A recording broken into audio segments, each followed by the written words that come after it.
Scooter પર અમરેલીથી રાજકોટ ચૂંટણી લડવા આવેલા અને રાજકોટને રણ મેદાન તરીકે ઓળખાવતા કોંગ્રેસના પરેશ ધાનાણી સામે અમરેલીના જ પરસોત્તમ રૂપાલા લોકસભાની ચૂંટણી લડી રહ્યા છે. પણ આશ્ચર્યની વાત છે કે ભાજપના પરસોત્તમ રૂપાલા અને કોંગ્રેસના પરેશ ધાનાણી બંનેમાંથી કોઈ પાસે માલિકીનું વાહન જ નથી, પણ પરસોત્તમ રૂપાલા પાસે વિદેશી બંદૂક જરૂર છે. વાત કરીએ ઓળખો તમારા નેતાના આ એપિસોડમાં રાજકોટ લોકસભા બેઠકના ઉમેદવાર પરેશ ધાનાણી અને પરસોત્તમ રૂપાલાને. વૈષ્ણવજન તો તેને કહીએ જે પીડ પરાઈ જાનાને રે. નમસ્કાર, હું છું આપની સાથે તુષાર બસિયા. નવજીવન ન્યૂઝમાં આપનું સ્વાગત છે. રાજકોટ લોકસભા બેઠક પર પરસોત્તમ રૂપાલાના વિવાદિત નિવેદન બાદ રાજકોટ લોકસભા બેઠક ચર્ચામાં આવી છે. ત્યારે સ્થિતિ ભારતીય જનતા પાર્ટી માટે હાલ ચિંતાજનક બની છે. માત્ર રાજકોટ બેઠક પર નહીં, ગુજરાતની કેટલીક અન્ય બેઠકો પર પણ ભાજપને વિરોધ સહન કરવો પડે છે પરસોત્તમ રૂપાલાના કારણે.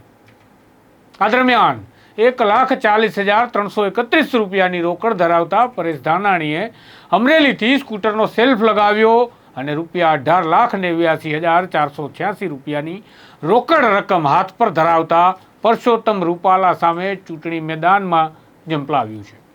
પરંતુ બંનેમાંથી કોઈ ઉમેદવાર પાસે પોતાનું વાહન જ નથી, માટે પ્રચાર પ્રસાર માટેની જે ભાગાદોડી થશે તેમાં બંનેને કદાચ મુશ્કેલી થતી હશે, અને મુશ્કેલી અનુભવે તો ના પણ નહીં, કારણ કે વાહન નથી.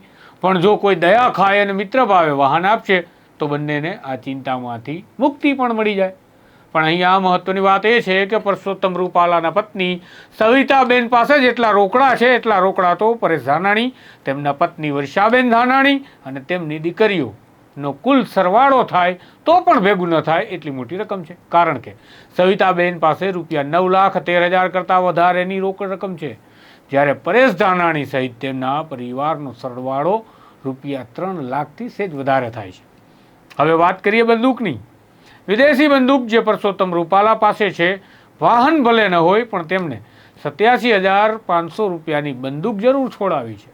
બાકી પરેશ ધાનાણી પાસે જંગમ મિલકતનો આંકડો જોઈએ તો 55,88,000 કરતાં વધુ, તો પરસોત્તમ રૂપાલા પાસે 5,79,64,000 કરતાં વધારેની રકમની જંગમ મિલકત છે, જે પણ પરેશ ધાનાણીના પરિવારના ટોટલ કરતાં પણ જોજનો દૂર છે.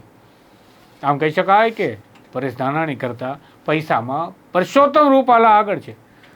વળી વાત કરીએ પરેશ ધાનાણી અને તેમના પત્ની અને તેમના બંને દીકરીઓની પાસે કુલ મળીને 89,38,000 રૂપિયા કરતાં વધારેની જ જંગમ મિલકત છે. આમ લાખોપતિ સામે કરોડોપતિની જંગ હોય તે પ્રકારની સ્થિતિ બંને ઉમેદવારોની વચ્ચે જોવા મળી રહી છે. સારું, ખેડૂત, ખેતી અને ગામડાની થોડી વાત કરીએ, કારણ કે પરસોત્તમ રૂપાલા અને પરેશ ધાનાણી બંને ખેડૂત, ખેતી અને ગામડાની વાતોમાં ખૂબ ધ્યાન આપે. ખેતીની વાત કરીએ તો પરેશ ધાનાણી પાસે ₹50 લાખની ખેતીની જમીન છે, જ્યારે 15 લાખની કિંમતની ખેતીની જમીન તેમના પત્ની વર્ષાબેન ધાનાણી પાસે છે. જ્યારે પરસોત્તમ રૂપાલા પાસે સંયુક્ત ખાતાની માત્ર ₹28,51,000 કરતાં વધારેની કિંમતની ખેતીની જમીન છે. પણ રૂપાલાને ખેતી કરતાં બિનખેતીમાં સારું લાગે છે, કારણ કે 1,27,94,000ની કિંમતના બિનખેતી જમીનના તેઓ આસામી છે, જ્યારે પરેશ ધાનાણી પાસે 60 લાખની કિંમતની બિનખેતીની જમીન છે. પણ રૂપાલા તો રૂપાલા છે, પરેશ ધાનાણી કરતાં એક કદમ ચડ્યા હતા ખરા ને. રૂપાલાના પત્ની સવિતાબેન પાસે ₹1,69,00,000ની કોમર્શિયલ એટલે કે વાણિજ્ય પ્રકારની મિલકત છે, જ્યારે ધાનાણીના પત્ની પાસે કંઈ નથી. રહેણાંક મકાનમાં તો રૂપાલાને કંઈ ઘટતું જ ન હોય. અને એ જ પ્રકારે માહિતી પણ એવી તેમને આપી છે, કારણ કે ₹1,62,00,000 કરતાં વધારેની કિંમતના મકાન તેઓની પાસે છે, એ પણ રહેણાંક પ્રકારના. આમ કુલ સ્થાવર મિલકતમાં પરસોત્તમ રૂપાલા પાસે ₹3,62,00,000થી વધારેની મિલકત, પત્ની પાસે ₹2,29,00,000થી વધારે મિલકત, જ્યારે પરેશ ધાનાણી પાસે ₹1,01,00,000થી વધુ અને તેમના પત્ની પાસે 15 લાખની સ્થાવર મિલકત છે. પણ પરેશભાઈ અને પરસોત્તમભાઈના કિસ્સામાં એક વાત સમાન છે, બંનેની પત્નીઓ પર જવાબદારી ખૂબ છે, એટલે કે કરજ. પરસોત્તમભાઈના પત્ની સવિતાબેન પર 1,95,000ની પેશગીની જવાબદારી છે, જ્યારે પરેશભાઈના પત્ની વર્ષાબેન પર ₹1,20,000નું કરજ છે. પણ પરેશ ધાનાણીના પત્ની વર્ષાબેનને ખૂબ ચિંતા કરવા જેવું નથી, કારણ કે આ ઉધાર રૂપિયા આપ્યા પરેશ ધાનાણીએ જ છે. એવું સોગંદનામામાં લખ્યું છે. ખેર, હવે વાત કરીએ કેસની.